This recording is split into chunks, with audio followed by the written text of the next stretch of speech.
नमस्कार दोस्तों, आप सबको मेरा प्यार भरा नमस्कार। आज मैं एक ऐसे टॉपिक के बारे में आपसे बात करूंगा जो कि नॉर्थ इंडियन स्टूडेंट्स के लिए बहुत बड़ी परेशानी है। चाहे आप इंग्लिश मीडियम स्कूल के हो या फिर हिंदी बैकग्राउंड से हो, मैंने ये देखा कि most of the students they found it very difficult to speak in English, whether they are going for interview or for GD group discussion or for the debates. They find it very difficult and complicated, and most of the time they get rejected because of this problem of not able to communicate in English. And today I am going to talk about it. मैं अपनी बात करूं तो मैं भी एक Hindi background से ही हूं। हमारे घर में भी हिंदी बोली जाती है और मदर टंग हमारी हिंदी होने के कारण जो हमारी फर्स्ट लैंग्वेज है by default that is Hindi, और जो सेकंड लैंग्वेज इंग्लिश है वो थोड़ा सा डिफिकल्ट होती है, क्योंकि ना हमारी घर में हैबिट होती, ना हम अपने सर्कल में बात कर रहे होते, ना इवन फ्रेंड से बात करते हैं, और ना इवन स्कूल और कॉलेजेस में। हो सकता है आपका मोड ऑफ एजुकेशन इंग्लिश रहा हो, पर वो सिर्फ लिखने के लिए यूज होता है, बोलने में यूज नहीं होता, ना तो इवन स्कूल में ना कॉलेजेस में। मैं आपको यहाँ बेसिक टेक्निक्स बताना चाहता हूँ जिसके थ्रू आप अपनी स्पोकन इंग्लिश को बहुत आसानी से घर में बिना किसी खर्चे के इंप्रूव कर सकते हैं। ये इतने आसान मेथड हैं कि कोई भी इसमें महारत हासिल कर सकता है। पर इस वीडियो को पूरा देखना, और अगर अच्छा लगा तो चैनल को सब्सक्राइब करना और ज्यादा से ज्यादा शेयर करना। दोस्तों, लोग इसके लिए हजारों रुपए के कोर्स बना के बेचते हैं, पर मैं जो आपको टेक्निक मेथड बता रहा हूं बहुत सिंपल, इजी है, और इवन आप घर बैठे इस लॉकडाउन में इसमें महारत हासिल कर सकते हैं और 1 रुपए खर्च करने की जरूरत नहीं। सबसे पहले अगर आपको किसी चीज की रिक्वायरमेंट है वो है डिवोशन की, डेडिकेशन की, लगन, जुनून, पागलपन। आपके अंदर एक पागलपन होना चाहिए, जुनून होना चाहिए कि मुझे ये लैंग्वेज सीखनी है, मुझे इसका मास्टर बनना है, तभी ये पॉसिबल हो पाएगा। तो फर्स्ट ऑफ ऑल आप एक डेडिकेशन माइंड में सेट करेंगे कि अगले 25-30 डेज के अंदर मैं इसका एक्सपर्ट बन जाऊंगा। ये भी याद रखिए, ये एक दिन में पॉसिबल नहीं है, इसके लिए कुछ टाइम चाहिए, एटलीस्ट 25 to 30 डेज, जिसमें आप कम से कम कुछ इंप्रूवमेंट देख पाएंगे। डेडिकेशन का यहां मतलब यह है कि आप डेली 3 से 4 घंटे सिर्फ स्पोकन इंग्लिश को देने वाले हैं। अगर आप इसके लिए तैयार नहीं है तो ये वीडियो यहीं पे आप छोड़ सकते हैं, आपका कुछ फायदा नहीं होने वाला। दोस्तों, फिर जो सेकंड चीज है वो है ऑब्जर्वेशन। अब जितना ज्यादा आप चीजें देखते हैं उतनी ज्यादा आप उसके हैबिचुअल होते जाते हैं, आपको आदत पड़ती जाती है। जैसे आप बहुत सिंपल सी बात देखें, अगर आप छोटे बच्चे होते हैं अपने यहाँ, वो हिंदी अपने आप पेरेंट्स को देख के बोलने लग जाते हैं। आप मूवीज देखते देखते आपको गाने याद हो जाते हैं। इसी तरह अब आपको एक हैबिट ये डालनी होगी कि आपका जब भी देखना है टेलीविजन या फिर मोबाइल फोन पे, यूट्यूब पे, तो आप प्रिफर करेंगे इंग्लिश वाले वीडियो। मतलब इंग्लिश न्यूज देखिए, इंग्लिश मूवीज देखिए, इंग्लिश सॉन्ग सुनिए। इससे होगा क्या कि आपको एक हैबिट बनेगी और आप ऑब्जर्व कर पाएंगे, आपको एसेंट पता चल पाएगा इंग्लिश का। Third one is practice. ये सबसे इंपॉर्टेंट पार्ट है जहां आपको प्रैक्टिस करनी है। इसको मैंने 2 पार्ट में डिवाइड किया है, एक रिटन में और सेकंड स्पोकन में। फर्स्ट ऑफ ऑल रिटन, आपको एक हैबिट डालनी है कि daily ½ an hour to 45 minutes किसी भी रैंडम टॉपिक के ऊपर कुछ लिखना है।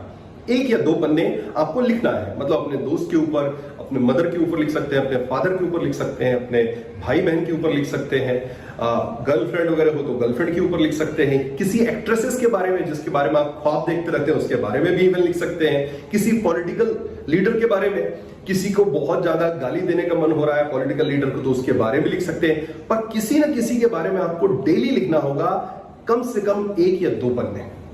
इसमें ज्यादा नहीं, 30 to 45 मिनट्स आपको देना है, पर ये आपकी एक सिंसियर हैबिट होनी चाहिए। लिखने से जितनी अच्छी प्रैक्टिस होती है और किसी चीज से नहीं हो सकती, इसलिए आपकी एक हैबिट होनी चाहिए। नियर अबाउट 45 मिनट्स डेली आपको किसी भी एक रैंडम टॉपिक के ऊपर कुछ लिखना है। The next, the most important part, spoken. आपको बोलना है। अब इसके भी मैंने कई पार्ट्स में इसको डिवाइड किया हुआ है। The first one is practice of speaking. इसके लिए सबसे सिंपल इजी टेक्निक मैं बताता हूं, मैंने कई क्लासेस में बच्चों को बताया और बहुत फायदा मिला है। कोई भी एक न्यूज़पेपर ले लीजिए, नॉवेल ले लीजिए, मैगजीन ले लीजिए, कोई भी, और कमरे के खिड़की दरवाजे बंद कर दीजिए और चिल्ला चिल्ला के उसको पढ़ना स्टार्ट करिए। जो भी न्यूज़पेपर आपके पास है, मैगजीन, उसको चिल्ला चिल्ला के, मतलब ऐसा नहीं कि मन में पढ़ना है, आपको चिल्ला के आपके वर्ड्स जो हैं लाउड एंड क्लियर आने चाहिए। मेन प्रॉब्लम यहीं से स्टार्ट होती है। अगर आप इंजीनियर हैं या फिर डॉक्टर हैं या आप MBA ग्रेजुएट्स हैं, तो आपने जो ग्रेजुएशन किया होगा ऑफ कोर्स इंग्लिश मीडियम से किया है, इंग्लिश में लिखा है, मतलब आपको लिखना बनता है, आपकी सिर्फ आदत बोलने के लिए है। और इसीलिए बोलने की आदत नहीं है कि आपकी टंग को, आपकी जबान को उसकी हैबिट नहीं पड़ी। इसलिए ये बहुत इंपॉर्टेंट प्रैक्टिस है। आपको चिल्ला चिल्ला के बोलना है, loud and clear, so that your tongue should be habitual to those words. तो daily near about half an hour आपको कोई भी नॉवल या फिर कोई भी नोट्स चिल्ला चिल्ला के पढ़ना है, तेज आवाज में पढ़ना है, और 25 डेज मिनिमम ये आपको कंटिन्यू करना है। और आप देखेंगे 20-25 डेज के बाद ऑटोमेटिकली वर्ड्स आपकी जबान पे आने लग जाएंगे। इसी में प्रैक्टिस करने के लिए अपन बहुत आसान टेक्निक्स में बता रहा हूं आपको। कस्टमर केयर फ्री में मिलते हैं। कस्टमर केयर चाहे आपके मोबाइल ऑपरेटर हो या फिर बैंक के कस्टमर केयर से बात करें, credit card, loan department, life insurance, health insurance, किसी भी कस्टमर केयर नंबर को ढूंढिए, उस पर फोन लगाइए और इंग्लिश में ही बात करते रहिए। उसको समझ में नहीं आना चाहिए। बता रहा हूं सबसे आसान तरीका है प्रैक्टिस करने का। उसको तो लगेगा कि वो कस्टमर पकड़ रहा है, पर आप तो अपनी प्रैक्टिस कर रहे हो ना। आप लगातार उससे बात करते रहो। इसके लिए आप कुछ सेट ऑफ क्वेश्चंस बना सकते हैं और रोज बदल बदल के अलग अलग जगह कस्टमर केयर पे बात कर सकते हैं। ये बहुत बढ़िया टेक्निक है, क्योंकि कस्टमर केयर जो आपके एग्जीक्यूटिव्स होते हैं, they are very good at speaking English. और आप जब उनसे इंग्लिश में कम्युनिकेट कर रहे होंगे तो ऑटोमेटिकली आपकी अपने आप बढ़िया होती जाएगी, इंप्रूव होती जाएगी। इसी के साथ साथ अगर आपके कुछ फ्रेंड्स हैं, उनके साथ आप सर्कल बना लीजिए, ग्रुप बना लीजिए, उनके बीच में ग्रुप डिस्कशन हो सकता है, डिबेट हो सकता है, जिसको अपन कहते हैं वाद विवाद। उस तरह से भी आप कर सकते हैं, इंप्रूव कर सकते हैं अगर आपका फ्रेंड का सर्कल है।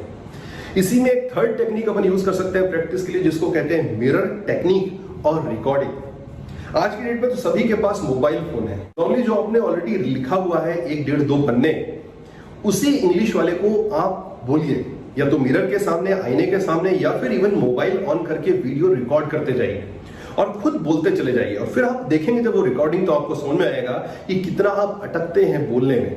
तो ये बहुत बढ़िया टेक्निक है प्रैक्टिस के लिए। धीरे धीरे इसमें आप देखेंगे बहुत ज्यादा इंप्रूवमेंट का स्कोप मिलता है। और इसी प्रैक्टिस में फोर्थ वन, प्रॉमिस। आपको वादा करना है कि जब भी कहीं भी बोलेंगे, आप सिर्फ इंग्लिश में बोलेंगे। इंग्लिश के सिवा कहीं कोई वर्ड यूज नहीं करने वाले। जहां आपको एप्रोप्रिएट वर्ड्स इंग्लिश के नहीं मिलते, वहां आप हिंदी के वर्ड्स भी यूज कर सकते हैं। आज की डेट में बहुत सारी मूवीज और इवन लिटरेचर जो है वो इंग्लिश के होते हैं। Hindi plus English combined together, we call it English.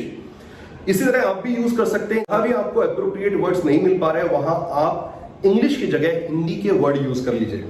जैसे बहुत सिंपल है, today class is not logging. अब लगना हिंदी का वर्ड है। अगर आपको लगने का कोई मतलब इंग्लिश का पता नहीं, तो आप उसमें हिंदी इंसर्ट कर सकते हैं। जैसे हम किचन में गए, वेयर इज बेलन। अब बेलन आपको नहीं पता इंग्लिश में क्या बोलते हैं, तो अपन ने उसकी जगह हिंदी वाला वर्ड यूज कर लिया।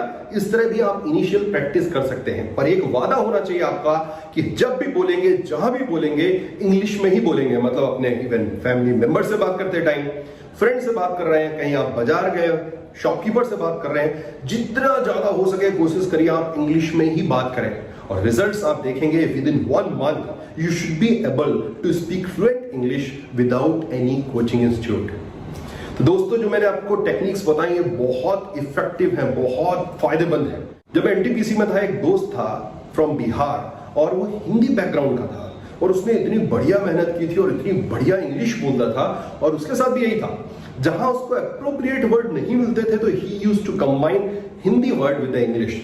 मैं आपको उसी का एक इंसिडेंट बताता हूं। मिड टर्म अप्राइजल होता है एनटीपीसी में। हम लोगों का लखनऊ में मिड टर्म अप्राइजल था, वहां गए। मनीष जो था वो हम लोग के साथ इंटरव्यू बोर्ड में गया।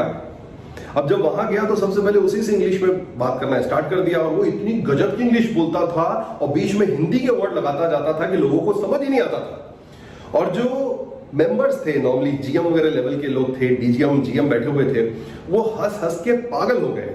जैसे पावर प्लांट में सब प्रॉब्लम आती है ड्यूरिंग रेनी सीजन, कोयला जो होता है ना गीला हो जाता है। तो उन्होंने पूछा कि what are the major problems you encounter during rainy season. तो उसने बताना स्टार्ट किया कि sir in rainy season what happens कि कोल बिकम्स गीला। नाउ व्हेन इट बिकम्स गीला it goes to nozzle and there it get choked. That is very परेशानी। Then what we do, we go upstairs, we'll take a डंडा and start it ठोकिंग। मतलब English के साथ हिंदी ऐसा mix करता था, वो हंस हंस के पागल हो गए। पर इतना स्ट्रांग, इतना बढ़िया कॉन्फिडेंस से बोलता था। तो इसलिए मैं बोलूंगा धीरे धीरे इनिशियली स्टार्ट करिए, इसमें शर्माने की बिल्कुल बात नहीं है। हो सकता है कई लोग शुरू में आपका मजाक उड़ाएं, आपके ऊपर हंसेंगे और फिर बाद में वही कहेंगे यार ये क्या खतरनाक, क्या बढ़िया इंग्लिश बोलता है। तो बी कॉन्फिडेंट, और जब आपका कॉन्फिडेंस सामने होगा आप देखेंगे वही लोग जो आपका मजाक उड़ा रहे थे वो आपकी तारीफों के पुल बांधेंगे। तो दोस्तों होपफुली ये वीडियो आपको पसंद आया होगा। अगर पसंद आया तो इसको लाइक करना, शेयर करना ज्यादा से ज्यादा, और चैनल को सब्सक्राइब करना बिल्कुल मत भूलना। ये वीडियो मेनली उनके लिए था जिनको इंग्लिश का थोड़ा बहुत नॉलेज है। अगर आपको इंग्लिश की वोकैब बिल्कुल नहीं पता, आपको बेसिक बिल्कुल नहीं पता, तब आपको क्या करना है, अगर आप चाहते हैं तो उसके लिए आपको कमेंट बॉक्स में लिखना है। मैं उसके लिए आप इसी के साथ एक additional add on video add करूंगा। तब तक के लिए जय हिंद, जय भारत।